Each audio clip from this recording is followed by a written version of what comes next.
Fedor Emelianenko, the average 6-foot-tall man, facing off against a 7'2" monster named Hong Man Choi. But Fedor, he's a different breed. He choked this giant out like it was nothing. However, he wasn't the first person to overcome a massive height disadvantage, and he certainly won't be the last. Today, we'll be looking into the most shocking tall versus short knockouts and submissions in MMA history. Fedor Emelianenko versus Adesanya. Fedor Emelianenko, the last emperor, a name synonymous with dominance in the world of MMA, but even the greatest face seemingly impossible odds. And that's Adesanya, a colossal figure of a man. This man is not only huge, he towers over opponents like a redwood. On paper, this matchup seemed like a mismatch, but the fight that unfolded would become the stuff of legend. The bell rings and the action is immediate. Fedor rushes forward, throwing a powerful overhand right that connects flush with Adesanya's jaw. The giant stumbles, gets a couple more punches in the ground, but manages to come back on his feet. Undeterred, Fedor presses the action, unleashing another barrage of punches that sends Adesanya crashing into the canvas. One punch, that's all it took. One devastating punch from a much smaller man, followed by another barrage, and the referee waved it off with the crowd erupting in disbelief. Islam Makhachev versus Alexander Volkanovski too. We've seen the underdogs rise, but what about when the giant steps up? That's Islam Makhachev. Standing at 5'10", he looked to be a physical mismatch for the shorter but incredibly skilled Alexander Volkanovski. Volkanovski, the relentless warrior, was undeterred by the size difference. He's got guts, and despite getting the rematch notice within a short period, he stepped up to challenge Makhachev for the lightweight belt. He doesn't care about size, he's in there to fight. But sometimes, size and power just overpower the heart. This dude's got guts. Doesn't care about size, he's in there to fight. Both fighters came out swinging, but it was Makhachev who landed the first critical blow. A perfectly timed head kick sent Volkanovski crashing to the floor. Lights out, Volkanovski down. The underdog, despite his heart, couldn't withstand the power of the taller champion. Makhachev followed up with ground and pound, leaving no doubt about the outcome. This isn't always about the underdog story, sometimes the giant crushes it. But remember, every fighter in the octagon is a warrior. Respect that. Daniel Cormier versus Antonio Silva.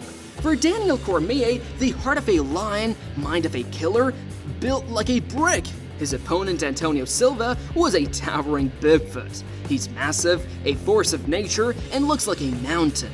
But looks can be deceiving.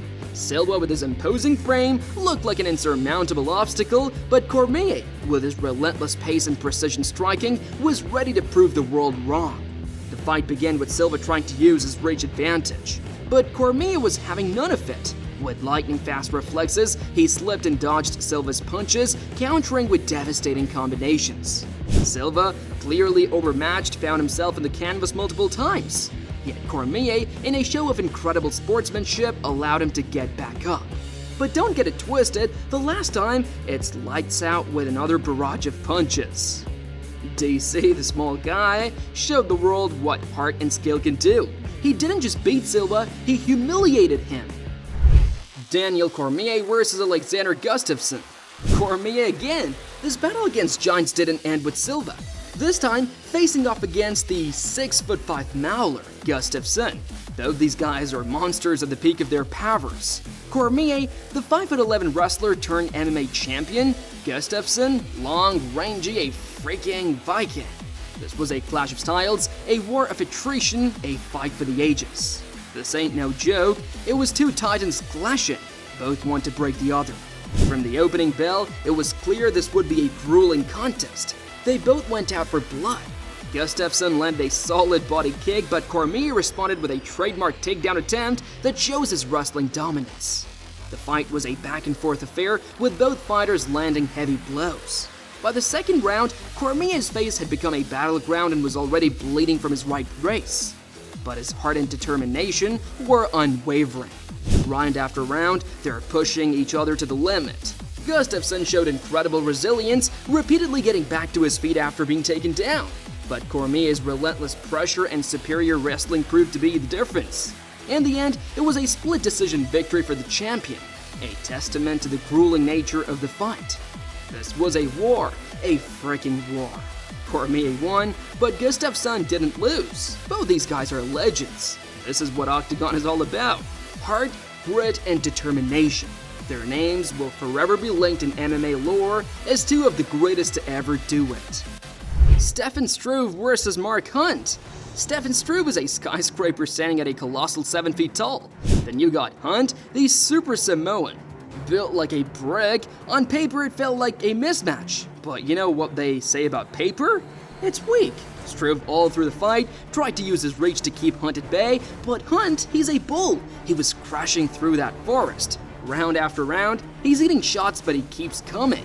In the second round, Hunt started to find his range. He's connecting with bombs, Struve's trying to hold on, but Hunt's relentless. This is a war.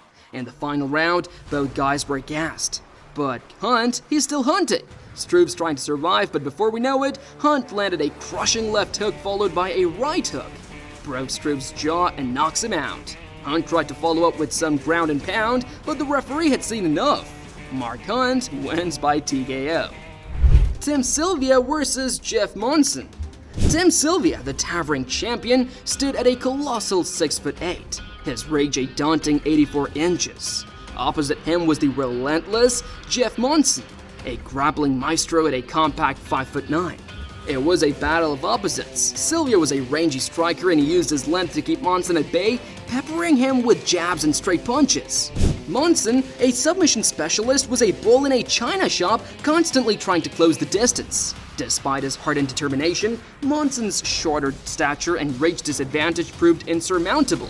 Round after round, Sylvia's superior striking and effective takedown defense thwarted Monson's advances.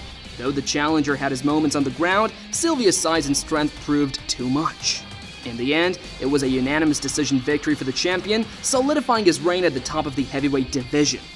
Alexander Volkanovski versus Max Holloway. The UFC 245 main event pitted two of the featherweight division's finest against each other. Volkanovski, the challenger, came in with a meticulous game plan. His targeted leg kicks proved to be a game changer, and this sure disrupted Holloway's movement and rhythm. Round after round, Volkanovski is picking his spots. Holloway's heart is there, but his legs are shot. Those constant barrages of leg attacks hindered his ability to unleash his signature volume striking. Volkanovski's speed and accuracy were on full display as he countered Holloway's attacks with precision.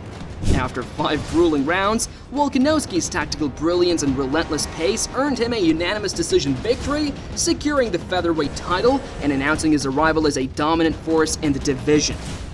Adesanya versus Whittaker. The UFC world held its breath as Israel Adesanya, the last-style bender, and Robert Whittaker collided for the middleweight championship. From the opening bell, Adesanya's movement and precision were on full display. Whittaker, a pressure fighter, pressed forward, but Adesanya's got answers for everything. A perfectly timed right hook dropped Whittaker in the first round, signaling the beginning of the end. Round 2, same story. Adesanya's picking him apart like a surgeon. Another bomb with a perfectly placed right hook, followed by a left hook, was all it took. Whittaker's out, leaving no doubt who the new middleweight sheriff is. Cormier versus Miocic. The world held its breath as Daniel Cormier, the shorter reigning light heavyweight champion, stepped up to challenge Stipe Miocic, the 6'4" giant, for the heavyweight title. The opening round had both men rushing each other with heavy blows and not holding back on their elite striking abilities. However, the fight took a dramatic turn when Cormier clinched with Miocic. In a split second, as both attempted to break off, Cormier unleashed a devastating right hook that landed flush in Miocic's jaw. The champion crumbled to ring ropes and the fight was over. Cormier's victory was historic as he became only the second fighter in UFC history to hold titles in 2 weight classes simultaneously. Hunt versus Lee Banner. The K1 World Grand Prix 2001 final pitted the relentless power of Mark Hunt against the explosive striking of Jerome Le Banner. Le Banner, known for his aggressive style, dominated the early rounds with his reach advantage. Le Banner's got Hunt hurt a few times. A normal man would be out cold from one of the kicks that hit him, but not Hunt. This dude's got a chin made of concrete, and he was eating those shots like candy. Then, the third round came and boom! Le Banner began to tire. Hunt, being the smart man that he was, seized the opportunity. He countered a Le Banner combo with a stunning left hook that knocked the Frenchman out with perfect timing. Hunt's knockout win solidified his kickboxing image. He just had to be known as the man who could take punishment and land knockout blows. So there you have it. The Octagon doesn't care about height, it respects heart, skill, and relentless drive. If you crave more of these epic showdowns, hit that subscribe button, like and share, join us as we celebrate the warriors who prove that size doesn't matter. If you enjoyed this video, then make sure to check out fat guys knocking out bodybuilders shown on screen.